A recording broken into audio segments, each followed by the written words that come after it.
After a wildfire, the world can feel like it's ended. Blackened trunks reach up like skeletal fingers, gray ash carpets the ground. And there's a silence so deep, it feels personal. In that silence, something almost invisible drops to the forest flora seed. It's not a miracle. It's not a guarantee. It's just a possibility.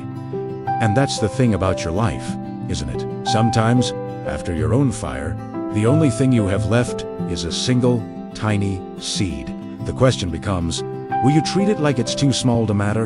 Or will you plant it like it is to your future? There was a hillside in Northern California that used to be loud with green. Then one summer, the fire came fast. It didn't ask permission. It didn't check who deserved it. It just took what it took, leaving a monochrome scar on the landscape.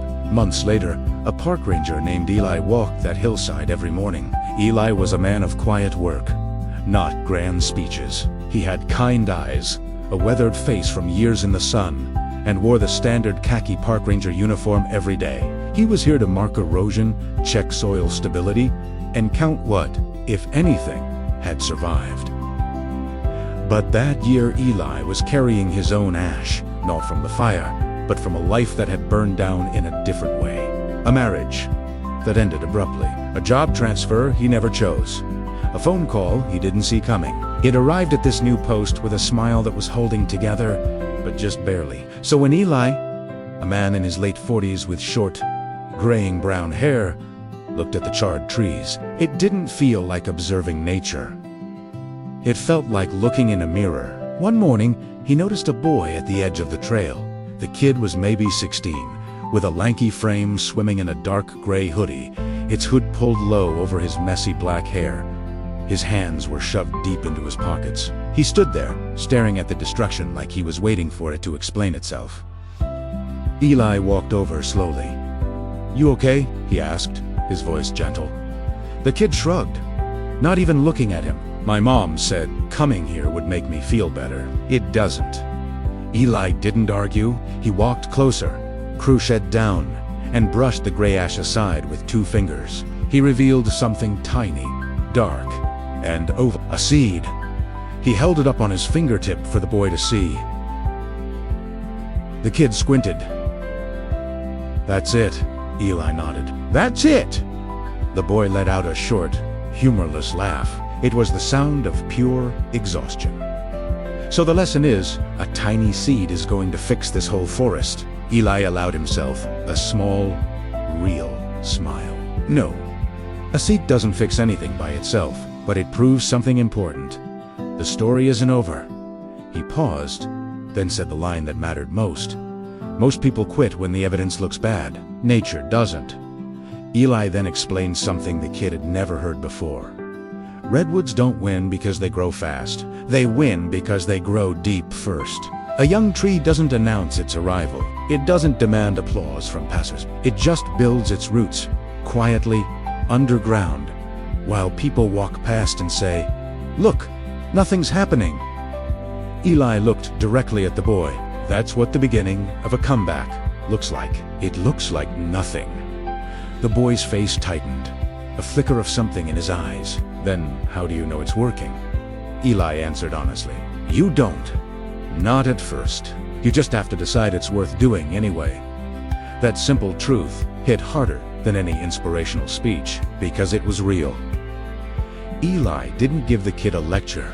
He gave him a small job. He reached back for a simple, wooden-handled shovel he carried and handed it to the boy. He pointed to a spot where a slight depression in the land would naturally collect water after a rain. "Here," he said, "if you want to do something that actually matters, plant it." The kid hesitated. He looked at the empty, blackened hillside. He looked at the ash, coating his sneakers. He looked like someone who had been disappointed enough times to stop trusting in hope. But then, he took the shovel. He dug. Not deep, just enough. He placed the redwood seed in the small hole and carefully covered it with soil and ash. As the boy stood up, wiping the dirt on his jeans, Eli said, "Now here's the truth. You might not see anything happen here for a long time." The kid looked at him, the old skepticism returning. "So why bother?" Eli's voice lowered. becoming more serious. Because you're not planting for your mood today, you're planting for your future. Weeks passed, then months. The kid's name was Noah came back, more often than Eli expected. At first, he came because he had nothing better to do. Then, he started coming because the quiet routine of the hillside began to feel like a handrail in the dark. He helped Eli lay down straw to prevent erosion. He learned to identify the slopes that held the most moisture. He started to recognize the tiny signs of life returning. A change in the soil's texture, a subtle shift in bird patterns, the unique smell of rain just before it arrived. And somewhere in the middle of all that quiet work, something changed inside Noah. It wasn't a big, dramatic movie transformation. It was quieter, slower. He stopped needing every day to feel good.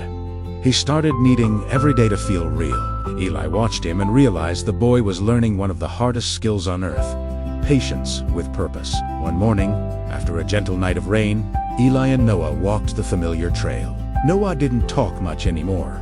He had replaced the noise in his head with attention. He walked straight to the spot where they had planted the seed, crouched down and then froze. Eli saw it too. A single, tiny, vibrant green shoot, no bigger than his fingernail, pushing its way through the gray ash like a stubborn, beautiful thought. Noah stared at it, his eyes wide with a kind of disbelief. He whispered, "That's it." Eli nodded, a proud smile spreading across his face. That's it. The shoot was small. It didn't look powerful or impressive, but it was proof. It was proof that the forest and everything in it had not surrendered. And Noah, without even realizing it, smiled. A real, genuine smile. For the first time in weeks, Eli put a hand on his shoulder. "Most people measure progress by what others can see," he said. "But your real progress, your most important growth, is all happening underground. Your discipline, your boundaries, the new habits you're building, the quiet healing you're doing, the standards you're setting for yourself, your ability to keep going day after day without any applause.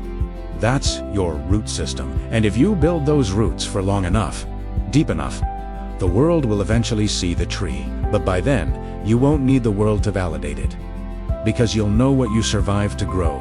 So let me ask you, what's your seed? What is the one small step you'll take this week, even if nobody else in the world notices? Share it in the comments below. Thanks for watching. Don't forget to subscribe for more stories like this.